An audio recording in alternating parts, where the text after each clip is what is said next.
The clip where you imitate the DSG gearbox looks like you're gurgling sperm.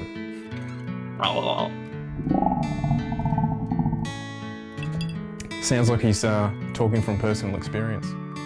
Ha! Gay! So many comments, so little time. Look at this one.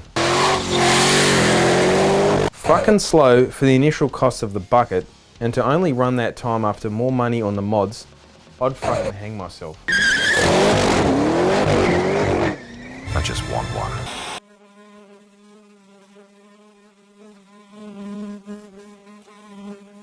The Barra boys are like flies there. So-called shitbox territory is meant to be 1,000 all-wheel drive and only runs 9s. I'll tell you who is full of shit, the Ford boys every time. Barra is a bucket of shit, nothing more. LS built right, smash a Falcon every time. That's the slowest 1,000 horsepower I've ever seen. That will blow up at the PSI. On the bright side, 99% of Ford boys talk shit about PSI and horsepower. It run pretty slow first 60 foot, went hard after that. Shit, I'm guessing about 650 horsepower, maybe 800. Well, it's a fair gap. Hang on, is it 650 or 800? Exactly. I'll leave it to the GDR and Evo boys to sort this one out. All right, not only did this peanut fail English class, but he also failed physics class. It's not exactly an aerodynamic car, it's a brick. A 5,000 pound brick running 145 miles an hour. Put that into a horsepower calculator, it's making a conservative 1,000 horsepower, no problem. But there's more. Full boost. No dyno run yet. You two are clowns at best. Try and take the piss, but you back nothing up. We back nothing up. It's not even our car. But there's still more. My Supra makes 1,670 at the rears, about 1,400, only 1,400, no spray on either. It gets better. Oh yeah. So he's raced this car, surely. 100 Ks to top end roll race. Roll racing. To what, 400? So by the time his car comes on boost, the other guy is probably already doing 300 k's an hour, I'd assume. 1,670 horsepower and a 3 litre. It must be just one hell of a street power band. Oh. It'd be Response City, yeah.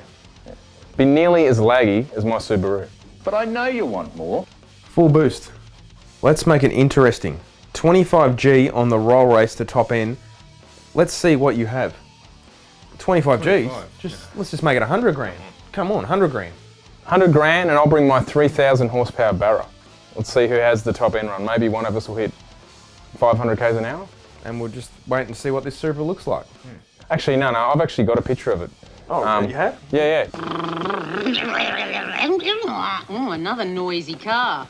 Making all sorts of funny noises. Listen. We noticed talk about street cars lately in the videos, because where it came up was, I noticed, we posted a video on a VE Turbo, and people started saying, oh, Power Glide, not a street car. I mean, just because you may not like driving around in a 2-speed doesn't mean the car's not a street car. That's a silly comment. But the silly thing is people will say, oh, Power Glide, that's not a street car, even though it's an OEM transmission. Yet if you put an aftermarket sequential 6-speed box in your car, that's somehow a street car because it's got 6 gears. Yeah, they're purely basing on just because it's 2-speed, it's not a street car, but if it had a 3-speed, they'd probably think it's okay. So what actually makes they relate to it. So what actually makes a street car? Maybe you should enlighten us in the comments. And we can see both sides of the coin here, but people will say it's not a street car because it's not street legal. Well, that's 2 different things. Yeah, it's 2 very different things.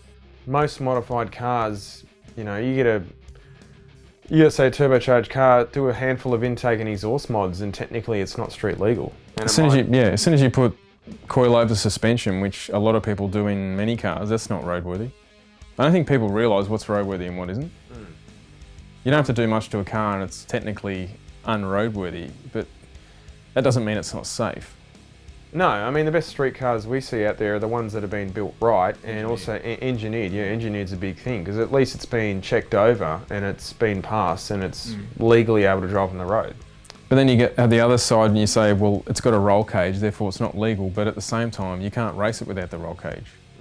So, you know, what do you do there? And also, if you've got a car that's capable of realistically, of sub 10-second passes, you should have a roll cage in it, really.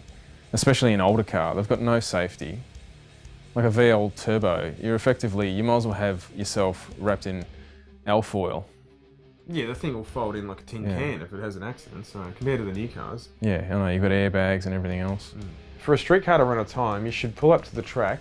Should not touch the car in any way. I'm talking dropping pipes. It's amazing how many cars you see at the pits, at the drags, and they've ripped their interior out, and I sort of think, what's the point?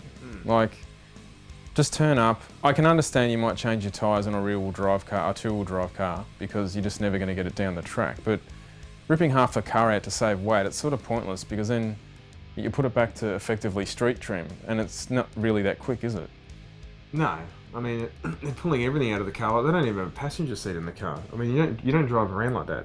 Passenger seat, they take the carpet out, door trims. I mean, you might save a bit of weight, but that's not how you drive on the road. I know, I guess all to get that extra tenth.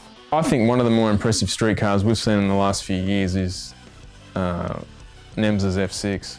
Because that ran at 8, drove to the track, and he drove home. Very heavy car too. Full exhaust, headlights, everything. It actually sickened me once he turned up to the drags. That it was at a national comp meeting where the Top Fuel and funny cars were there, and he pulled up and he was picking up some mates. And I said to Lukey, I said, that car's quieter than my Lancer, and it runs 8s. It just sounded like a stock Falcon humming away. Yeah. Stealthily quiet. You would never pick it in a million years how fast a car like that was. Just as we're actually recording this, I saw the Matooks, one of those Matooks GTRs ran a 7.4. 745, 190 miles an hour. That's ludicrous in a car that's driving on the road. Think of the RPM that engine's pulling across the line to get that speed. Yeah, it must be doing, what, 10,000 RPM, I'd have to think. So, yeah. That's just unbelievable. I think he was talking about running near 70 pounds of boost. Yeah.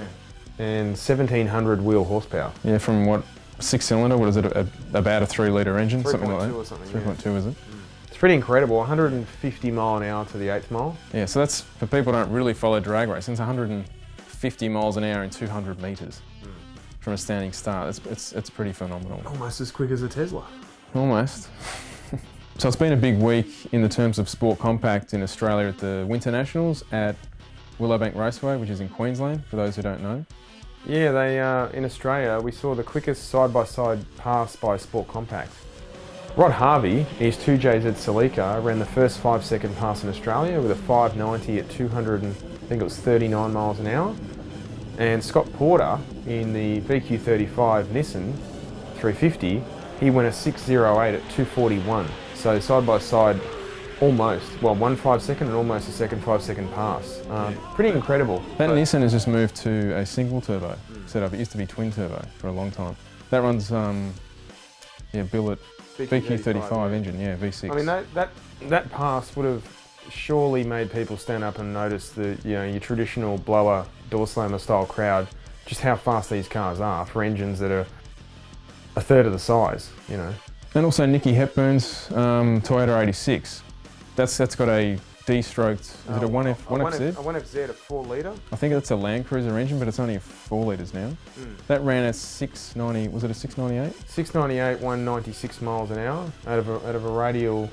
Pro radial tyres, yeah. I don't know if has any cars run a 6 on pro radials, I'm not sure. Yeah, it'd be good to know that. How many Sport Compact cars, how fast they've gone on a radial tyre overseas, because that's definitely the quickest in Australia. And on that pass, Dion from Dynamite Performance, he ran the first 6-second barra in Australia. So I think it was 683 or 687. 683 at 207. 207, yes. Yeah. So that's the first 6-second pass in Australia. So congrats to Dion. Yeah, the Dynamite team. Yeah, good on them. Dion's Ute, ran a 7? They've been at the forefront of barra development for quite a few years now. So he really revs that. He runs a D-strokes barra, a 3.8 litre. It sounds very different to most barras you hear, just purely because there's not many running methanol. Yeah, but it's a Ford 6-cylinder that actually revs. Yeah. I think he's doing something like 9,000 in that setup. What else you got there? More fan mail. Another great job. If it was filmed in the 80s, apparently. You are living in the past. It's 2017. People don't want to hear your bogan rants. It's better to do a smart report than an in-form load of claptrap. Claptrap? Who the hell says claptrap? Some old geezer. Cars have moved on, maybe it's time for you to do the same. Alright, let's have a look at the latest from Lexus yet again, their new offering. $190,000. That LC500 looks like it was styled in a microwave oven. I mentioned last week the headlights on Lexus were kind of falling to bits. I mean, look at the rear end of this thing. And people are riding this thing sexy and good looking. What are they thinking? Look at the wheels. Horse shit. Yeah, they look like they've come from Parramatta or somewhere like that. I don't mind the grille section doesn't look too bad. It's just the rest of the car. Yeah, the old lights, this kind of, the headlight and tail light kind of falling down. I don't know what that's about, but It's like we'll just do something that no one else has done, but it doesn't mean it looks good. And something else crazy I saw this week was this guy from Florida. A 38-year-old from Florida was arrested after deputies say he tried to steal 15 bottles of Pennzoil motor oil and 30 DVDs from a 7-Eleven by stuffing them into his baggy pants. well, I guess in America he wouldn't have stood out that much because He just would have looked like the average American, you'd think. just the average barrel ass. What the man didn't know is that a detective in an unmarked patrol car was sitting outside and saw the whole thing unfold, so he brought him back in and made him unload it. I mean, what are you going to do with 15 bottles of motor oil? Maybe he owns your typical oil-burning Subaru. Yeah, that's a fair point. So this week's tool of the week goes to some clown in Melbourne who wants to ban trucks during peak hour. Well, not just peak hour, he just wants them off the road when he's personally driving to and from work. Just He's even got a change.org petition. And I honestly thought it was fake. I thought, yeah, this is 100% fake, some guy's taking the piss. Day by day leaving for work, the Westgate, it's getting worse. Shit, Sherlock. I know it says, without trucks, Australia stops, but no one is asking to stop the trucks. We don't want trucks on the road during peak hours. So what's this guy's solution? they got to get on the road once he gets to work. So he doesn't The get. trucking companies can ring this clown up and say, you at work yet? Yeah, well now we'll start making our deliveries.